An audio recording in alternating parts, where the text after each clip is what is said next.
Are we at a turning point in the Phoenix housing market today? What is happening with interest rates that's causing possibly the Phoenix housing market to turn from where it's been as a strong buyer's market to potentially seeing some upside to where maybe sellers could actually start to celebrate? We'll see what happens here, guys. But right now in the Phoenix housing market, this is the important part. Okay. Rates have come down. Now, did the Federal Reserve drop the federal funds rate? No, they haven't. But this is a misnomer because I think we all know that if you don't, you need to understand that interest rates on the 30-year fix, they don't follow what the Federal Reserve does. The federal funds rate is what is controlled by the Federal Reserve. And that federal funds rate is what the overnight borrowing rate is for banks, okay? How they lend money back and forth to each other, etc. But rates do typically follow most of the time in the same fashion that the federal funds rate goes up and down and so on and so forth. But right now, they didn't move, but yet the 30-year fix has moved tremendously. Matter of fact, if I share my screen here, I want to show you guys where is the 30-year fix right now. And you can see that 30-year fix is actually really good at 6.52, and it's been slowly declining all the way down to 6.52, guys. So why is it happening? The Federal Reserve is not actually moving anywhere on the rates. Well, it's because the market prices this data in ahead of time. And the market right now is saying that the federal that they're probably, it's a high probability that the Fed's going to reduce rates in September. So here's the deal, guys.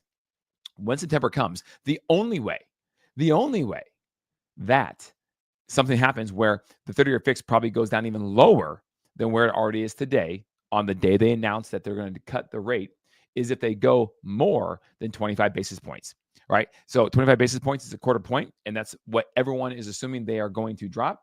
And so if they happen to go lower than that, then that could get interesting because I think you're going to see the market react extremely favorably, and you're going to see the 30-year fix probably go down a little more. But to suggest that we're going to be at 3.25 or 3.3 anytime real soon without that happening in the next month, probably just not going to happen. That would be fantastic. Probably not going to happen. So what does that leave us now today in the housing market? What does that mean for buyers and sellers? Well, I think a lot of people right now are sitting there wondering, man, I can't wait till I'm hearing this news about maybe a Fed cut, but I'm not paying attention to the 30-year fix. I'm not paying attention to everything Phoenix here on YouTube Live. And I'm going to wait until September. When that happens, then I'm going to get serious about maybe buying a house because I do want to buy a house. I maybe want to sell and buy or buy and sell, right? Trade up, trade down. And you're going to get there in September and be disappointed because you're going to see the movement of the 30-year fix probably not do much because it's already baked in to the marketplace. All right, so I'm going to share my screen. We're going to go over a couple things, guys, because right now, let's see, as always, what does a Cromford report say about this, okay? So here you go. August 25th, which is actually just yesterday, the typical 30-year fixed mortgages rate is down 6.52%, okay? We just saw that. That is not exactly low, but it's definitely better for buyers than 7% or higher, which is where they were at the start of this year, guys. And it's been around 7 for quite some time when you average this out for many years, right? In the context of long-term interest rates, it could definitely be considered better than normal. The long-term median since 1971, this is interesting, guys, is 7.3%.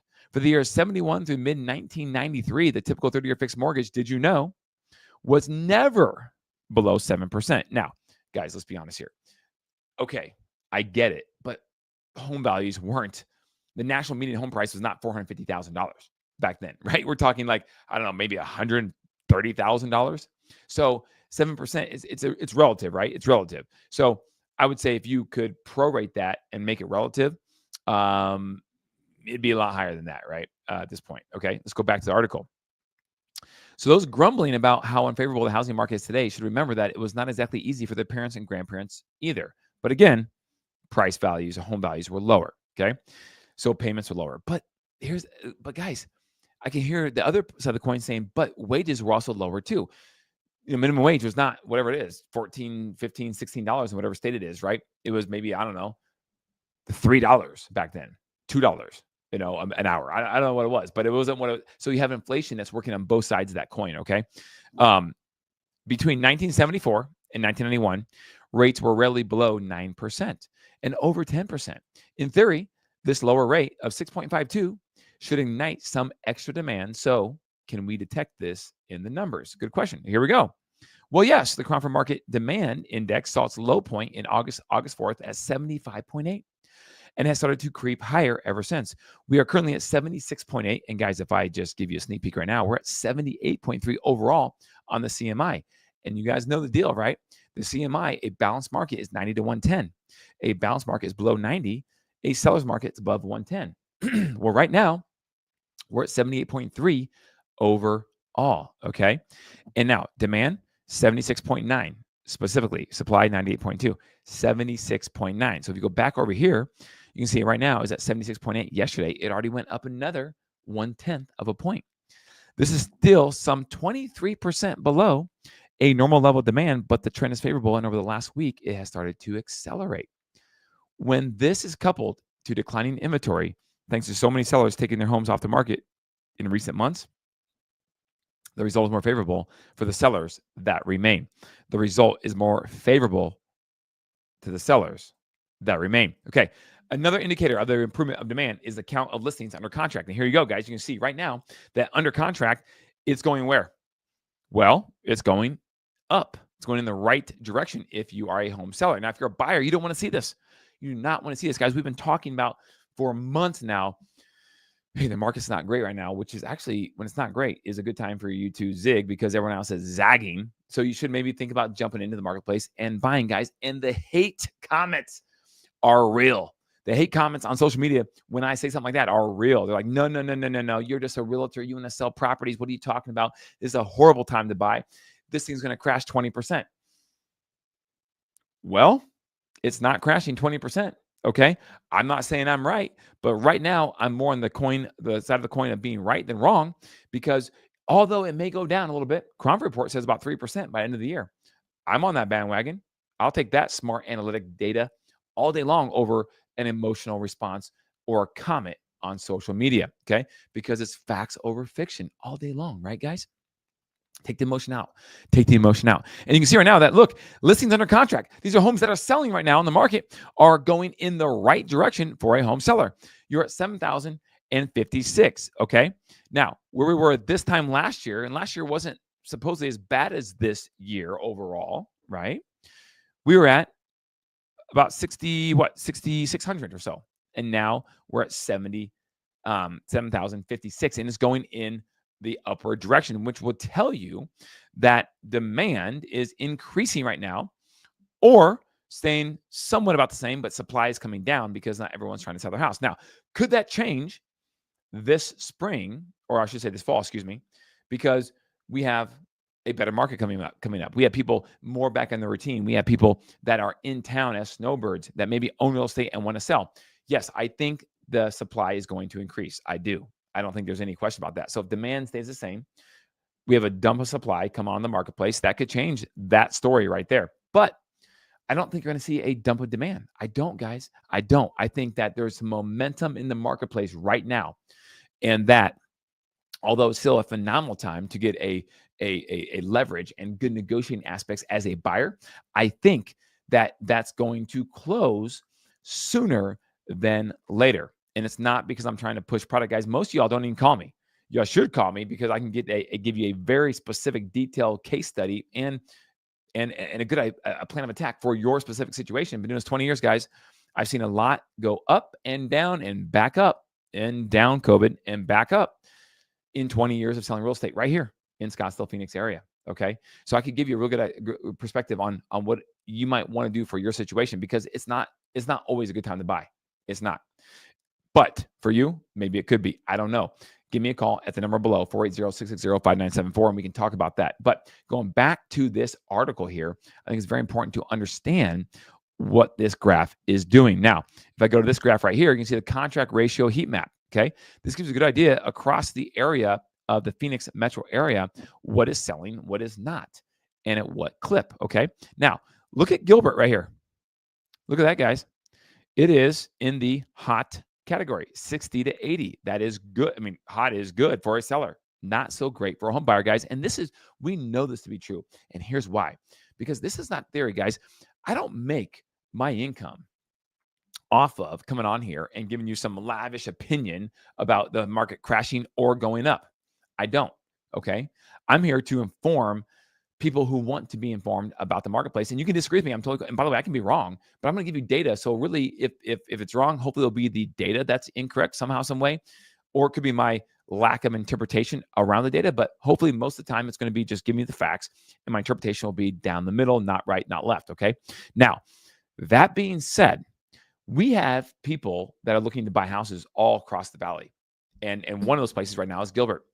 We had a client that's looking to buy in Gilbert currently. And in Gilbert, 2 houses, 2 offers, multiple offers, guys. And in both those houses that are on the market, multiple offers. And there weren't just 2. On one of them, there were 4 offers on one house. The other one had 2.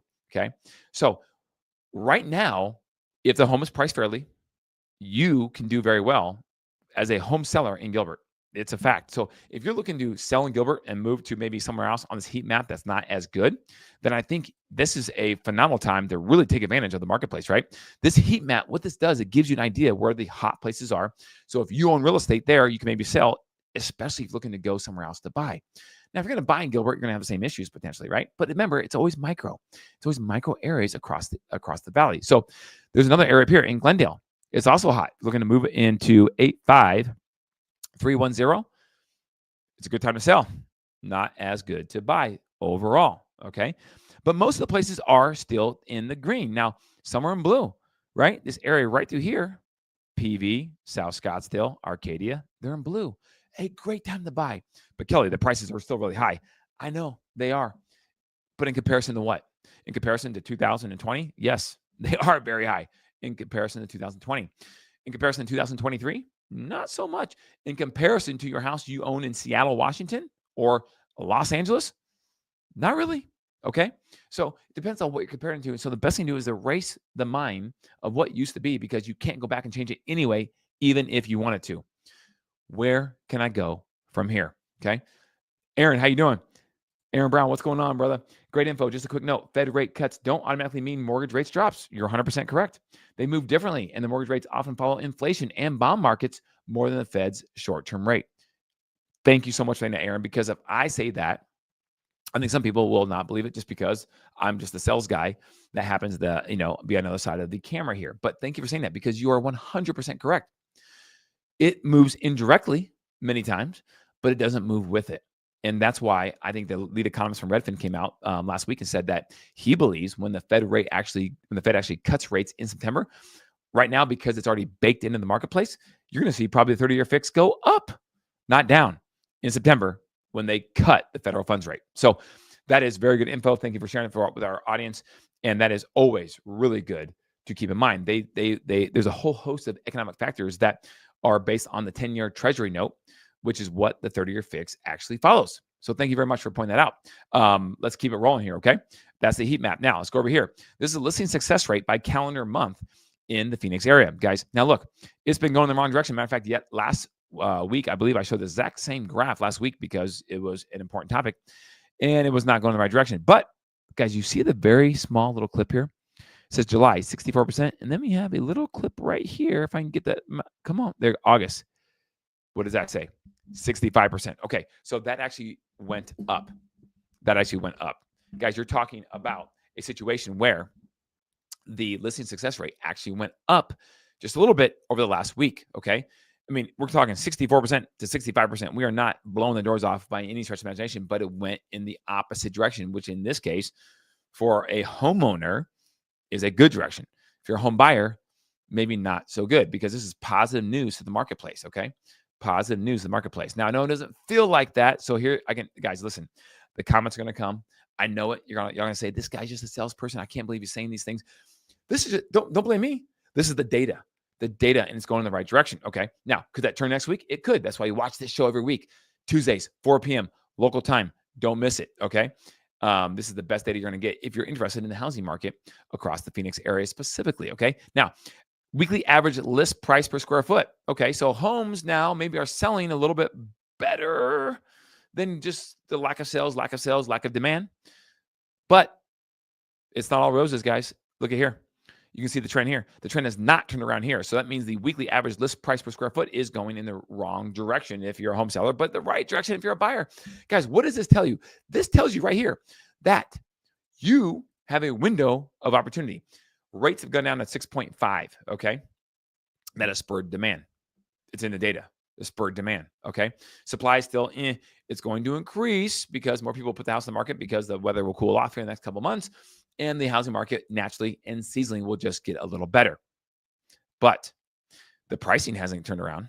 The pricing hasn't turned a corner. The pricing has not gone in the other direction and gone up.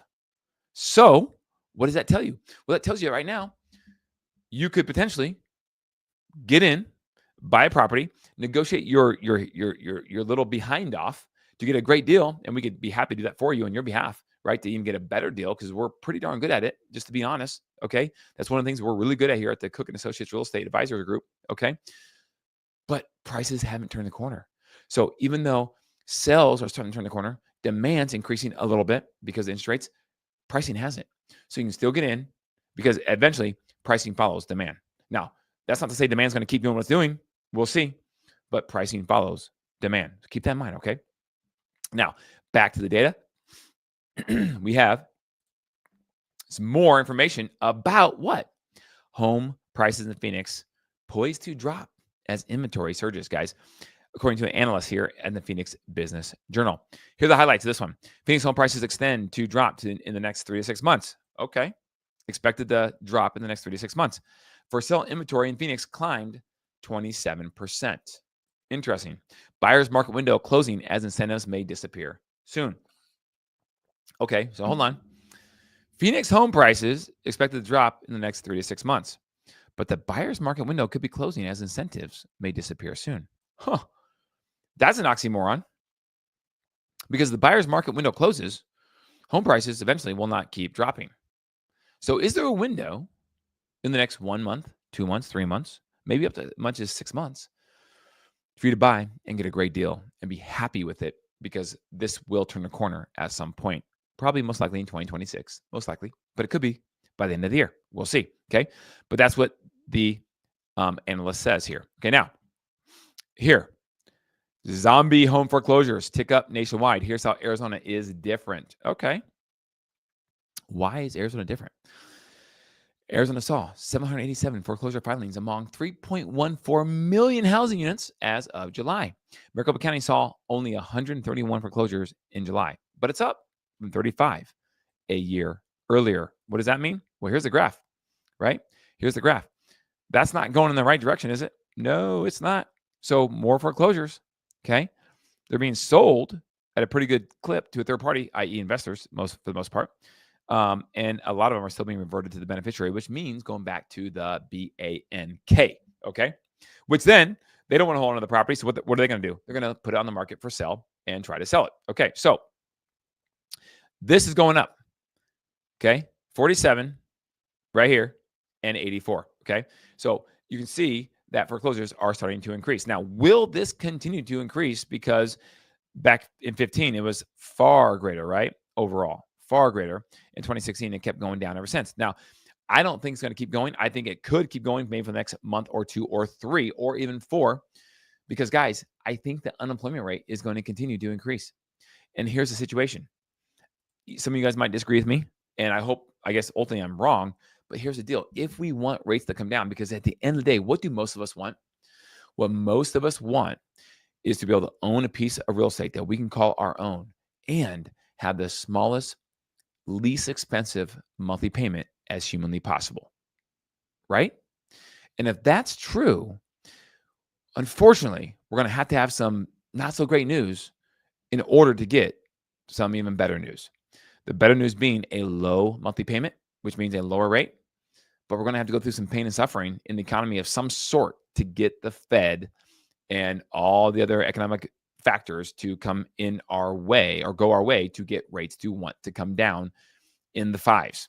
You know, I mean, mid 5s would be amazing. Low 5s, even more incredible. Okay. So it's not really plausible to live in a world right now where we think rates going to come down to 5.5 without any economic suffering across America, not just in one city. Okay. So I think that is something that you need to keep in mind, because I have a couple articles on that too. Here, I want to show you, because to get that really good news, we're going to have some not so good news in between that, most likely. All right. So now let me show you this here. Okay. Here we go. Okay. Recession. Business owners' economic worries reflected in Google searches. That's interesting. Okay. So a lot of business owners are Googling things, and Google's telling us that they think that the economy overall is not going to do so hot here in the near future. Okay.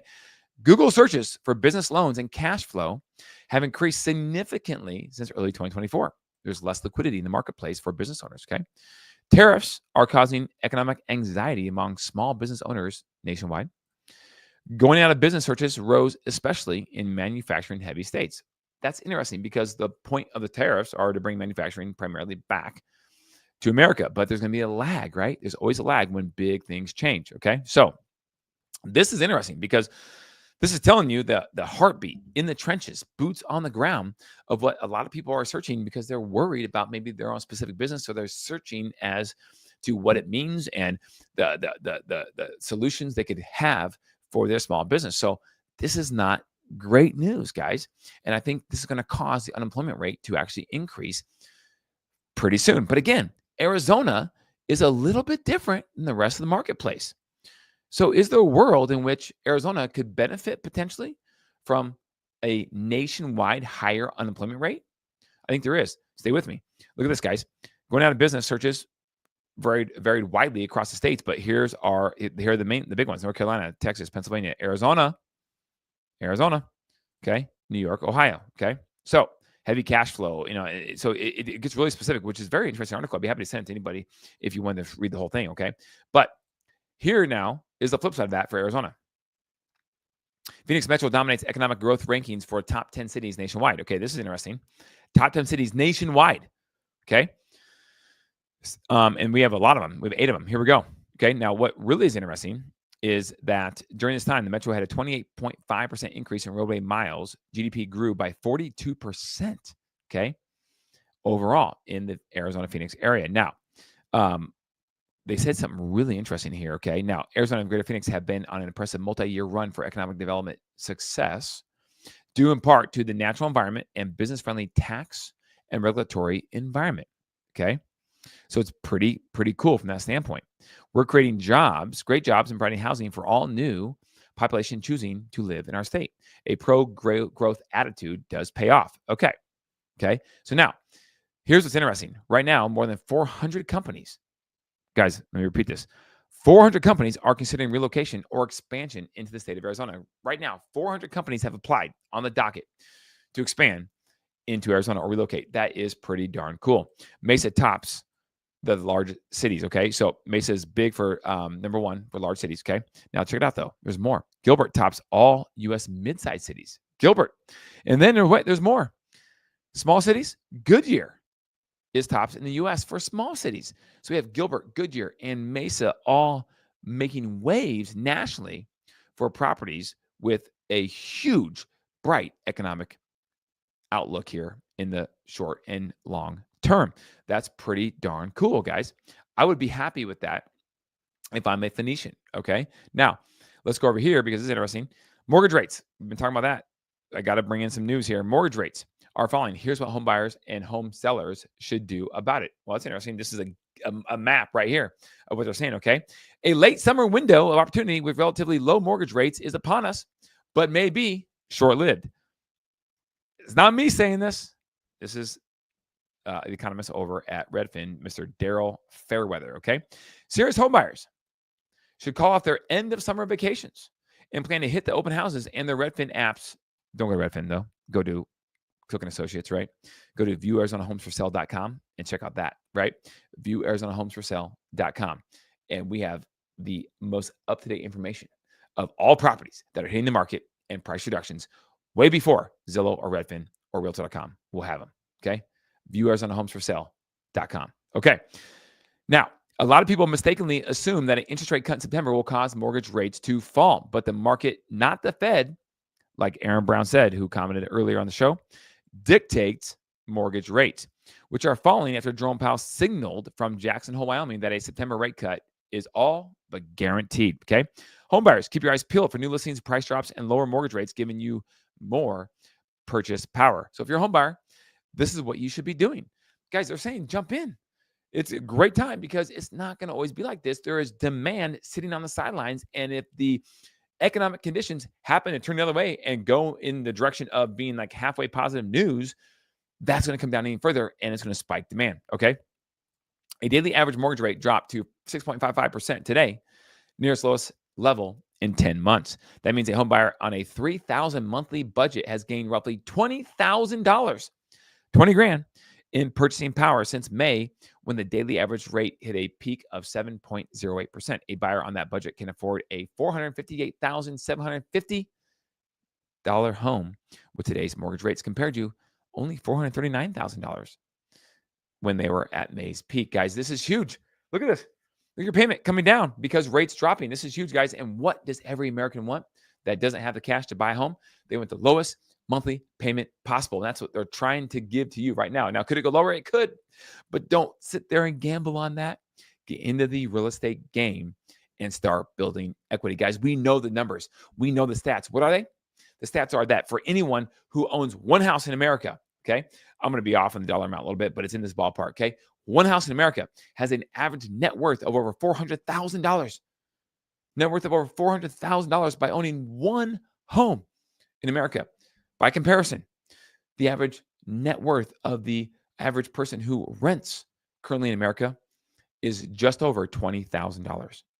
Guys, we're talking over $380,000 of money that is on your balance sheet. Maybe it's only on paper, but it's in your control. You have access to it if you want to, as opposed to someone who doesn't own at least one home. The American dream is alive and well, guys.